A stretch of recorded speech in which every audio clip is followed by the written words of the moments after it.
Our featured speaker tonight is Brad Hansen. Brad is the team lead with the Northwest Fisheries Science Center for Marine Mammals and Seabird Ecology. So why don't we have him talk tonight about seagulls instead of whales? Good joke, huh? The first time that I remember meeting Brad was outside the hall at Fauntleroy back in 2002 when NOAA hosted a town meeting to decide what to do about a little orphaned whale that had shown up near Vashon Island. And following the town meeting, Brad and Joe Scordino, who was then deputy administrator, and Steve Jeffries from the state of Washington, we all talked for hours after the meeting ended and said, you want that whale to go home. Well, here's what that would look like. Are you really sure you're ready to take that risk with us? And we said, yes, you've got to do it, you've got to do it. That story has a very happy ending. Springer went home, was successfully reunited with her family. Last year had her first calf. And she and that success are the inspiration for the whale trail. So it's wonderful to be with Brad tonight and hear all the latest about his research cruise. Thank you, Brad. Thanks, John. It's great fun to be back. I guess she said I'm going to talk for an hour. We'll see how my voice holds up. I actually can talk for about 4 hours on stuff. We've got so much stuff to talk about that the good news is my voice only holds up for about 45 minutes. So anyway, basically what I'm going to talk about tonight is a recent cruise that we had on the outer coast of Washington and Oregon. We call it the PODS cruise. It's the Pacific Orcinus Distribution Survey. We've been doing these since about 2004, almost every year. The main reason behind doing this is for assessing critical habitat for southern resident killer whales. And it's good to see some new folks again. The new faces out there, welcome. Glad to see you. I appreciate your interest in killer whales. One of the things I always do in every talk is I give some background information about why we're doing what we're doing. So, just in case you didn't live here 15 or so years ago, there was a 20% decline in the 1990s of the southern resident killer whale population, which led to a petition to list them under the Endangered Species Act. The primary concern was the small number of reproductive age animals, particularly adult males.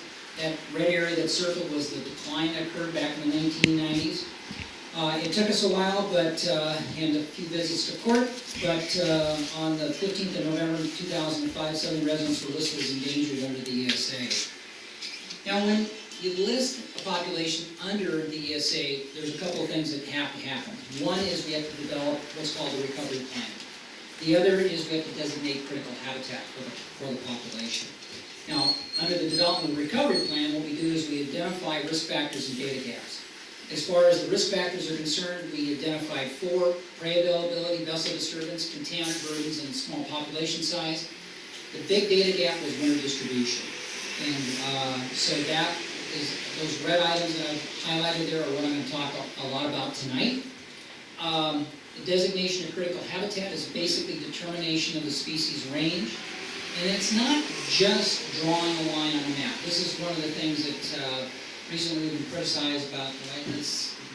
People are saying, well, why don't you just draw a line up and down the coast and be done with it?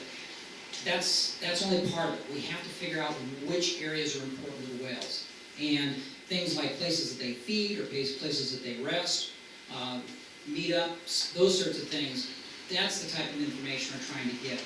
And I'll talk a little bit about where we have and haven't seen them, but the main thing is we're very accustomed to seeing them during the summer here.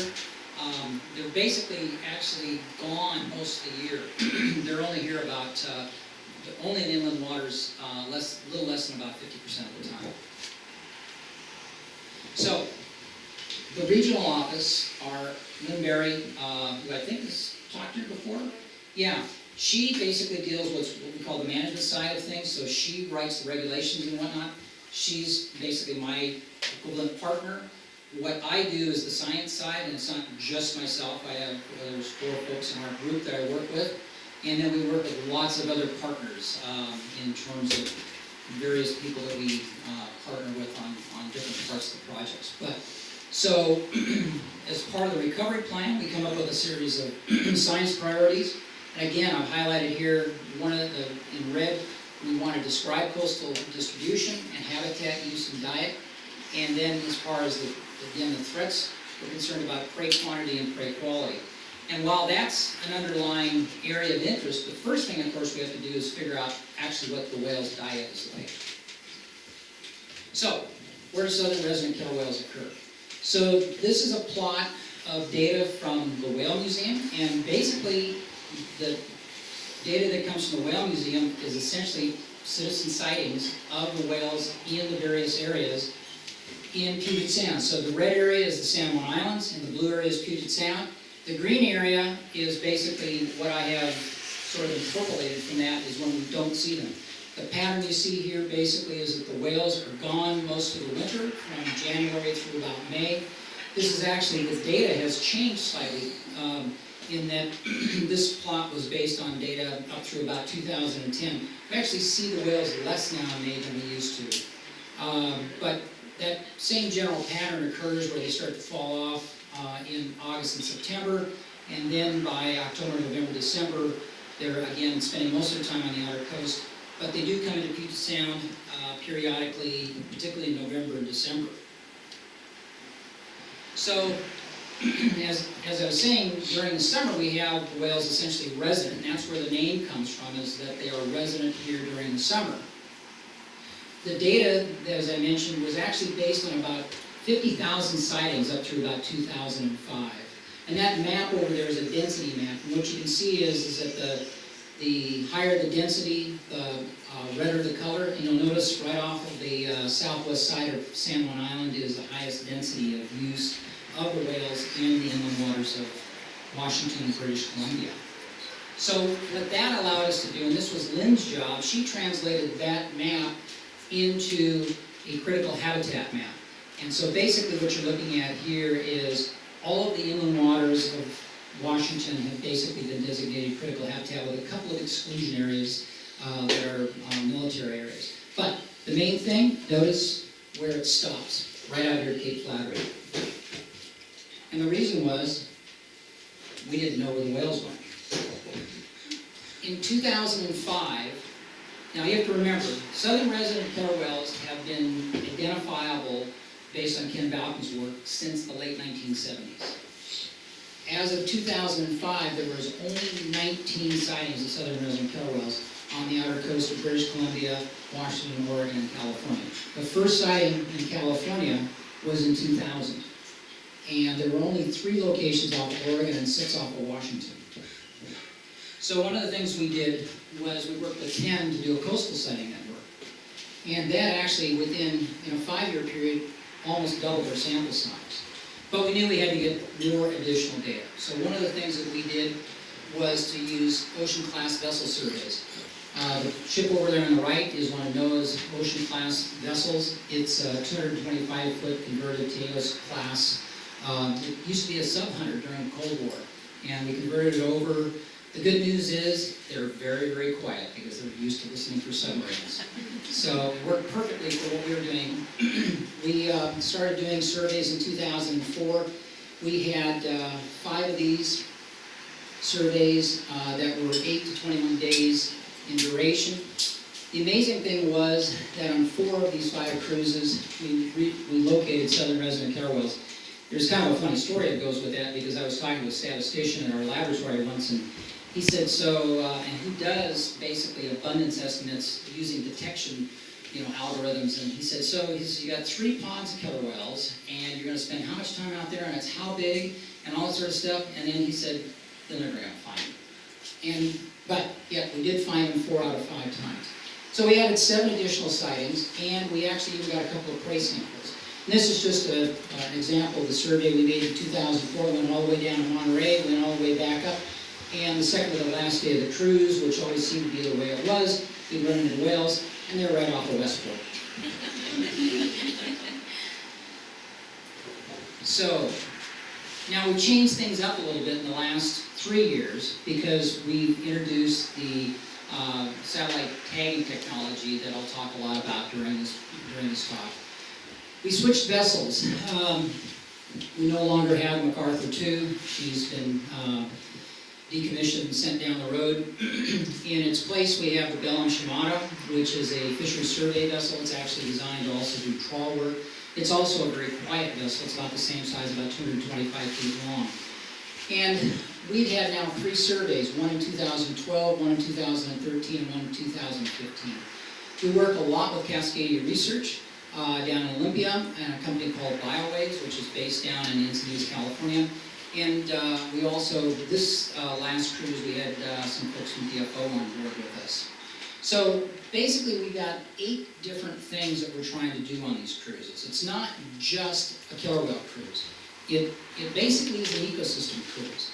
And so the first thing we're going to try to do is locate satellite tag southern resident killer whales, or tag southern resident killer whales, depending on, because typically what we do is we're trying to get at this winter distribution question. And if you remember back to that plot that I showed you about the whales coming in December, that bar was one of the biggest bars.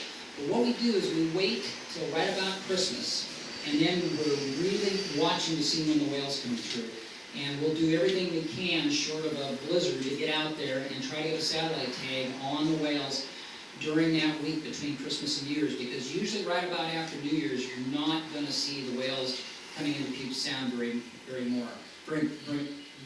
often after that. The satellite tags have a duration of attachment on average of about 30 days. So we can see sometimes as many as 3 months, but usually it's about 30 days. So the idea was trying to time the satellite tag deployment with the research cruise, so we could get out and follow the whales 24 hours a day, 7 days a week. So by doing that, we could also determine their diet from predation samples, fecal samples, and also biopsy samples. We wanted to collect acoustic recordings of the whales to assess the proportion of time that they're vocalizing and what their behavior state was. We also basically just wanted to follow the whales and see what their behaviors were. We were simultaneously conducting seabird surveys, and that was essentially part of it. Also, conducting zooplankton surveys, because what we're trying to do is figure out where productivity is occurring and where these areas that might be important to the whales that I was mentioning about before.